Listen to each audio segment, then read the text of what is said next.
इस शिक्षा को लेने के लिए होना तो ये चाहिए कि बच्चों को शिक्षित करने के लिए, संस्कारित करने के लिए कम से कम आधे घंटे का समय हर रोज देना चाहिए, ताकि उनको शुरू से बेसिक नॉलेज होने के पश्चात वह समझ सके कि ये ब्रह्मांड क्या है, सृष्टि क्या है, परमात्मा क्या है और हमारा मन बुद्धि शरीर क्या है। तो आपका कोई प्रश्न है क्या? वरना जो मन में आएगा वो तो गुरु कृपा से। अब एक तरह से मैं नहीं बोल रहा, मेरे पास कोई विषय नहीं है, तो विषय नहीं होता तो जैसा भी ठीक लगता है आपकी बात बताने की कोशिश करता है। तो कोई विषय है क्या आपके पास? कुछ पूछना चाहते हैं क्या? चलो मैं पूछता हूँ। तो वो पढ़ाई करने का एक ही तरीका है, वो क्या है? संवाद, प्रश्न उत्तर। अगर प्रश्न नहीं होंगे, उत्तर नहीं दिया जाएगा, तो हम ध्यान को शिक्षा का रूप नहीं दे सकते। अब आपने आधे घंटे का ध्यान किया है, ये आधा घंटा क्या किया आपने? ये ध्यान हो गया कि आपने कुछ किया है? मैं ये पूछना चाहता हूँ कि ध्यान होता है या किया जाता है? सोच करके बताओ। अगर जो ध्यान स्वतः होता है और उसको हम करना शुरू कर दें तो क्या सफलता मिलेगी? सोचने की बात। ध्यान के द्वारा परमात्मा हमारे मन को खाली करता है। कैसे करता है? कहते हैं कि एक दिन में कम से कम 60,000 से लेकर 80,000 तक विचार हमारे अंदर से निकलते हैं। इसका मतलब ये गिनती नहीं है, इसका मतलब असीम अंदर का कचरा निकलता रहता है। और ये काम कौन करता है? परमात्मा करता है।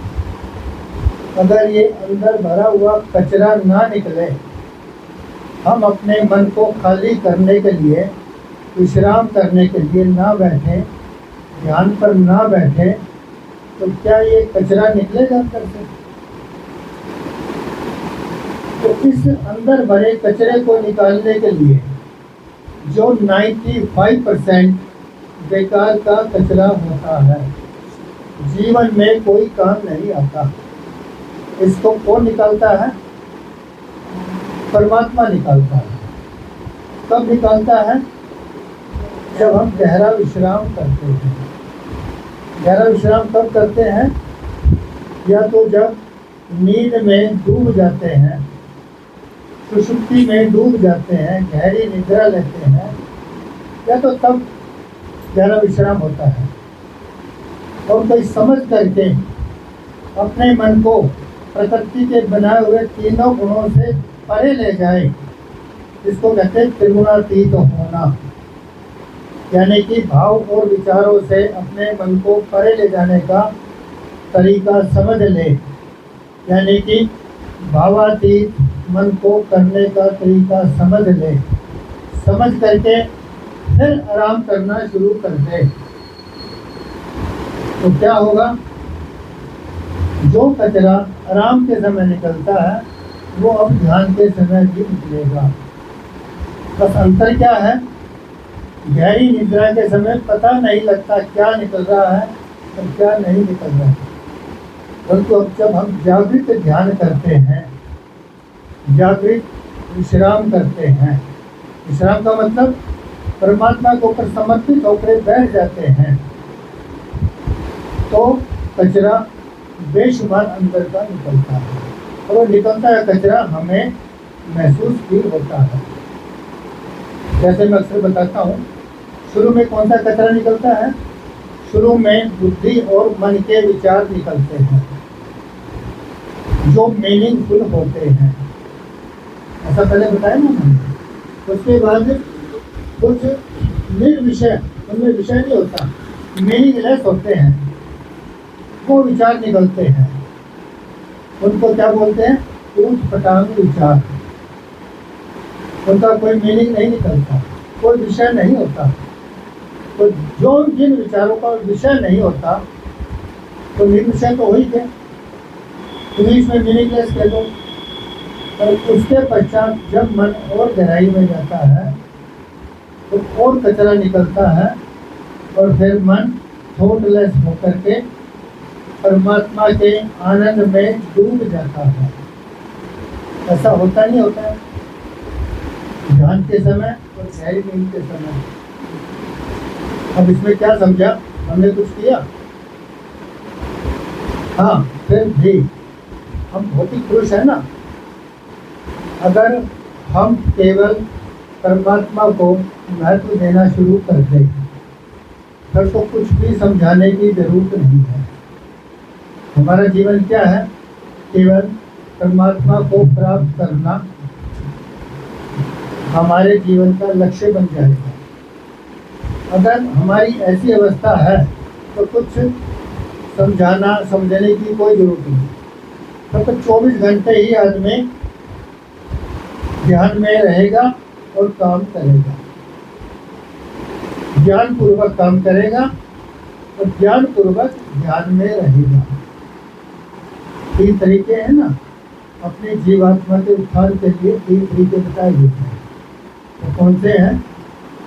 एक तो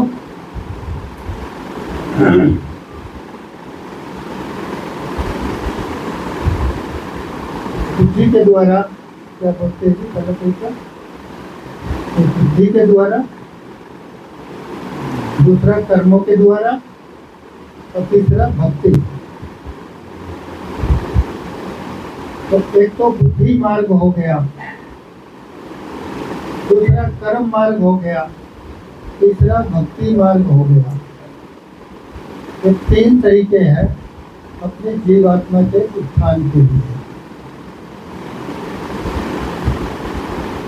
तो आज मैं सोच कर तो ये आया था कि केवल संवाद चलेगा, बातचीत होगी, और मन में यह आया था कि आप लोगों के भी अनुभव कुछ न कुछ तो हुए होंगे, उन अनुभवों का फायदा उठाया जाए, ताकि मुझे भी पता लगे कि आपने यहाँ से कितना लाभ लिया है और आपके मन की क्या अवस्था है।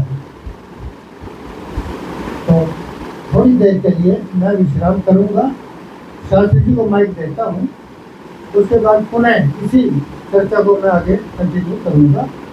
तो शास्त्री जी जरा इनसे बातचीत करके इसकी अवस्था का पता लगे, थोड़ा थोड़ा अनुभव बताएंगे ये सारे के सारे, तो जो आपको ठीक लगे। ये रखो माइक। मुझे थोड़ा मुँह सूखने की थोड़ी समस्या इसलिए है, मैं विश्राम कर रहा हूँ।